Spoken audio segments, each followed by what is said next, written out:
Seringkali gue dapet kayak sindiran gitu kalau gue selalu memudahkan kehidupan di Australia.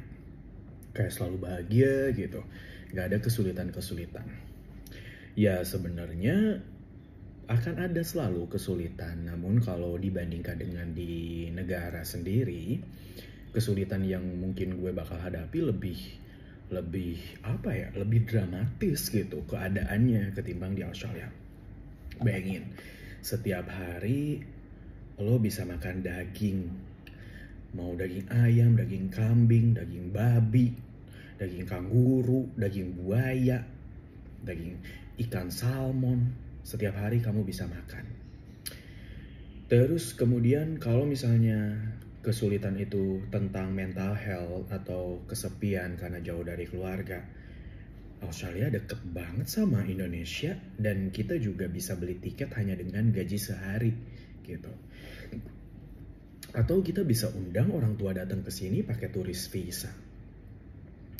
Terus kalau misalnya, oh nggak bisa gitu, di Australia tuh biaya asuransi mahal, biaya rumah mahal, biaya childcare mahal gitu. Ya sekarang gini, semua biaya itu kita konsumsi itu tuh jadi aset kita. Anak masuk childcare berarti pendidikannya dibantu sama lembaga. Kan kamu sebenarnya nggak perlu pakai childcare. Kamu tinggal diam aja di rumah. Tapi kamu memilih kerja dan bayar childcare karena hitung-hitungan kamu masih tetap nguntungin meskipun bayar childcare karena ada subsidi dari pemerintah. Terus bayar asuransi. Siapa suruh beli punya mobil ada 2, ada 3. Ya udah cukup aja 1 diasuransiin gitu. Terus juga apa tadi namanya, asuransi cicil rumah. Ya itu kan bakal jadi punya milik kita sendiri gitu loh. Kalau sewa rumah 5 juta seminggu, kalau misalnya beli rumah 30 tahun per minggunya 6 juta 7 juta, ya tinggal nambah 2 juta lagi, tapi itu jadi milik kita. Dan banyak juga yang kalau misalnya kita beli yang 3 kamar atau 2 kamar, kita cuma pakai 1 kamar atau 2 kamar, sisanya kita sewain ke orang gitu. 1 kamar isi berdua, per orang 1.500.000, udah dapet 3 juta per minggu dari sewain kamar itu gitu loh. Jadi tetap nguntungin. Atau bahkan kita beli yang 3 kamar, 2 kamarnya kita sewain, per orangnya 1.500.000, 4 orang udah 6 juta. Cicilan 6 juta atau 7 juta gitu loh. Jadi kalau yang kayak gitu kan itu tambahan dan tergantung dari pilihan-pilihan hidup kita gitu loh, bukan yang basic kebutuhan.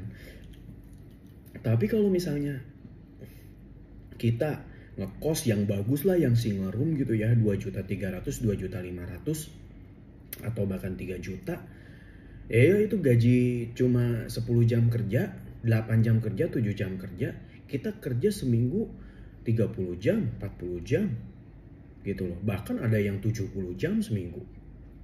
Gue aja ditambang 77 jam seminggu gitu. Terus biaya hidup 1 juta cukup. Tapi beda kalau misalnya lu sering ke bar, lu sering breakfast di restoran. Ya iya, satu minggu bisa 2 juta 3 juta. Tapi lu beli daging bisa diolah beberapa kali. Daging sapi 150.000, daging ayam 60.000 sekilo, salmon 26.000 sekilo, daging babi 150.000 sekilo gitu. Terus kalau misalnya lu kerja di restoran, lu gratis makanan.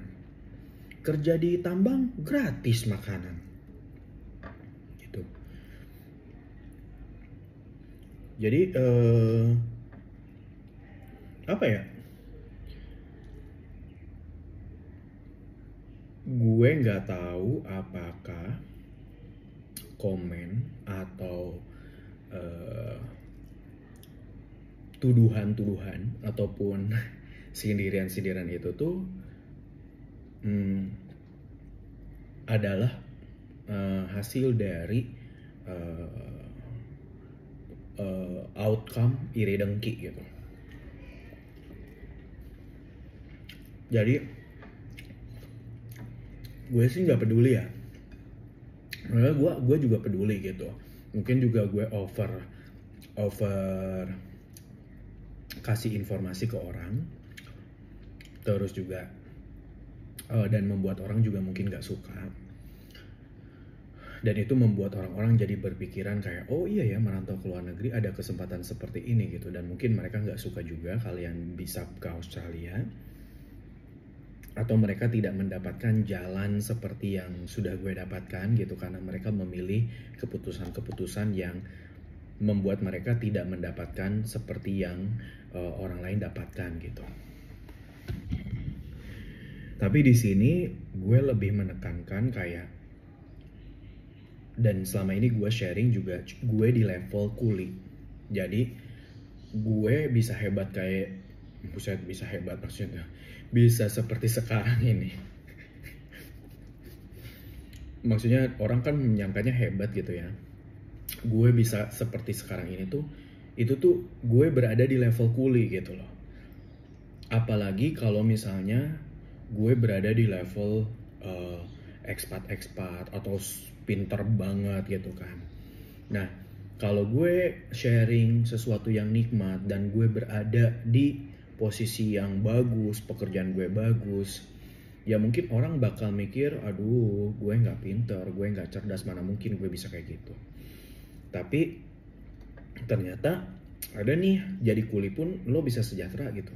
Lo bisa nyekolahin anak jadi dokter, jadi pilot, jadi bidan, jadi farmasis, jadi guru, apapun gitu. Lo punya kesempatan yang sama meskipun lo cuma kuli. Dan selama ini orang nggak tahu, atau selama ini cuma kayaknya gue nggak bakal bisa deh gitu. Tapi dengan adanya konten gue, alhamdulillah orang-orang jadi berpikiran, oh iya ya, jadi tukang cuci piring bisa dapat 700 juta, 600 juta, bahkan ada yang nyampe 800 juta seminggu gitu, saking rajinnya, gilanya gitu. Dan bahkan banyak juga tuh imigran dari Timur Tengah gitu kan, yang mereka punya banyak properti di Australia gitu. Dan awalnya mereka juga dari kulit. Nah, jadi teman-teman, believe yourself. Gak usah banyakin dengerin kata orang, karena sekarang itu kompetisi kan mau di negara manapun pasti ketat banget gitu. Jadi ya kita harus siap berkompetisi, harus siap berjuang. Dan di Indonesia pun biaya hidup tuh gak murah sekarang. Untuk selevel kuli tukang masak, gaji sebulan paling bagus tuh 4 juta, 6 juta lah ya. Lu sekali makan ke KFC atau ke Hoka-Hoka Bento itu 40.000 sampai 60.000 per porsi per orang. Gaji lo cuma 100.000 per hari atau 150.000 per hari. Itu udah 30%, 40%, bahkan 60% harga makanan tersebut dengan dari gaji lo gitu. Itu expensive bro. Tapi di Australia lu makan steak yang enak gitu kan, 300.000, 400.000, itu cuma gaji lo 1 jam, 1 jam setengah. Dan lo kerja 32 jam, 38 jam, 40 jam, 60 jam, 70 jam gitu seminggu.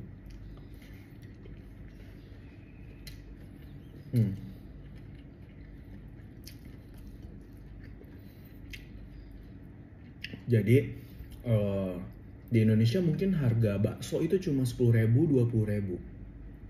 Yang paling enak banget itu paling harus bayar 50 ribuan. Gaji lo 100.000, 150.000, 200.000. Harga makanan expensive cuy. Oke. Terkesannya cuma 15.000 doang gitu loh. Tapi gaji lo 100.000, 15.000 itu tuh udah jadi 15% dari gaji lo.